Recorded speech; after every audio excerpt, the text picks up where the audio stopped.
नमस्कार दोस्तों, मेरा नाम है मनीष कुमार सिंह और आपका स्वागत है 4 पीएम महाराष्ट्र पे। दोस्तों, महाराष्ट्र विधान परिषद में जीत के बाद दिल्ली में अमित शाह से मिलने पहुंचे हैं अजीत पवार। और क्या बात हुई है दोनों के बीच, क्योंकि ये मीटिंग बहुत ही अहम मानी जा रही है। महाराष्ट्र में विधानसभा चुनाव की सरगर्मी तेज हो गई है। एनसीपी की सफलता के बाद उप मुख्यमंत्री अजीत पवार जो है वो दिल्ली पहुंचे हैं आज।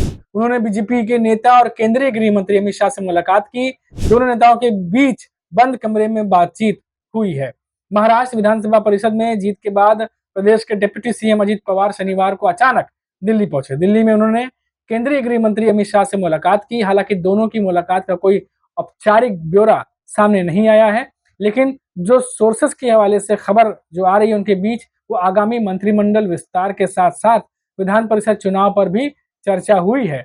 शुक्रवार को विधान परिषद की 11 सीटों के लिए हुए चुनाव में महायुति ने महाविकास अघाड़ी पर जीत दर्ज की है। इस चुनाव में भारतीय जनता पार्टी ने 5 सीटें जीतकर शरद पवार को झटका दिया था। अजीत पवार की एनसीपी और एकनाथ शिंदे की शिवसेना ने 2-2 सीटें जीती। पहले दौर में शिवसेना और एनसीपी दोनों उम्मीदवार चुने गए। अब विधान परिषद चुनाव में एनसीपी की सफलता के बाद उप मुख्यमंत्री अजीत पवार और गृह मंत्री अमित शाह की मुलाकात पर राजनीतिक गलियारे में तरह तरह की चर्चा होने लगी है। दिल्ली में दोनों नेताओं के बीच बंद कमरे में बातचीत हुई। सूत्रों के मुताबिक इस बैठक में आगामी विधानसभा चुनाव को लेकर चर्चा हुई है, लेकिन इसकी जानकारी सामने नहीं आ सकी है। इस बैठक के साथ ही अजीत पवार तुरंत मुंबई के लिए रवाना हो गए और लोकसभा चुनाव में सबसे ज्यादा जो अजीत पवार की एनसीपी को ही बड़ा झटका लगा था और अजीत पवार को सिर्फ 1 सीट पर जीत हासिल हुई थी।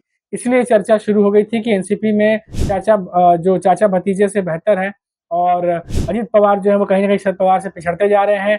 लेकिन अब विधान परिषद चुनाव में जो अजीत पवार है उन्होंने अपने चाचा को ही झटका दे दिया है। अब अजीत पवार ने अपने पार्टी में कोई फूट नहीं आने दी है और माना जा रहा है कि अजीत पवार की पार्टी को इसलिए जो है वो जीत मिली है। जो तमाम अटकलें थी उसको जो है वो विराम उन्होंने लगाया हुआ है। हम आपको बता दें कि इस चुनाव में सफलता के बाद जाहिर है कि महायुति को नया आत्मविश्वास मिला है। उधर महाविकास अघाड़ी में आरोप प्रत्यारोप का दौर शुरू हुआ है। सूत्रों के मुताबिक इस चुनाव में कांग्रेस के 7 वोट बढ़ गए, तो वहीं शरद पवार की जो पार्टी है एनसीपी की भी एक मत भी नहीं रह सकी है। तो कुल मिलाकर ये कहा जा सकता है कि जो एमएलसी चुनाव है वो पूरी तरीके से महायुति के फेवर में गया है। हालांकि इसका कितना असर विधानसभा चुनाव में पड़ेगा ये तो अभी कहना मुश्किल होगा, लेकिन जो खबर है महाराष्ट्र में जो एमएलसी चुनाव को लेकर जो खबर है हूबहू वो हमने आपको बता दी। और इस एमएलसी चुनाव के बाद जो रिजल्ट रहा है, जो दोनों ही पार्टियां लड़ी थी, सारी पार्टियां लड़ी थी, उसके तुरंत बाद अजीत पवार का दिल्ली जाना और अमित शाह से मुलाकात करना बहुत सारे जो सवाल हैं, जो आकलन है उनको गर्म हवा देते हैं और वो तुरंत वापस भी लौट आए हैं। यानी ये मीटिंग अचानक जो है वो पहुंचे थे मिलने के लिए और तुरंत वहां से मीटिंग के बाद वो मुंबई लौट आए हैं।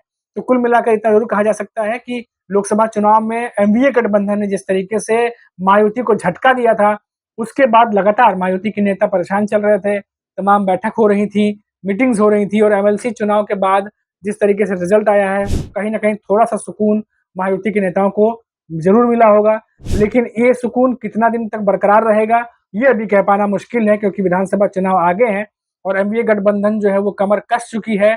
जो शरद पवार हैं, उद्धव ठाकरे हैं और जो कांग्रेस है महाराष्ट्र की, वो पूरी तैयारी करके बैठे हैं और उनकी तैयारी का क्या जवाब है मायावती के पास, ये तो विधानसभा चुनाव में ही पता चलेगा। फिलहाल अभी के लिए इतना ही, फिर लौटेंगे तो बात करेंगे महाराष्ट्र के किसी बड़ी खबर पर। तब तक के लिए मुझे इजाजत दीजिए। नमस्कार।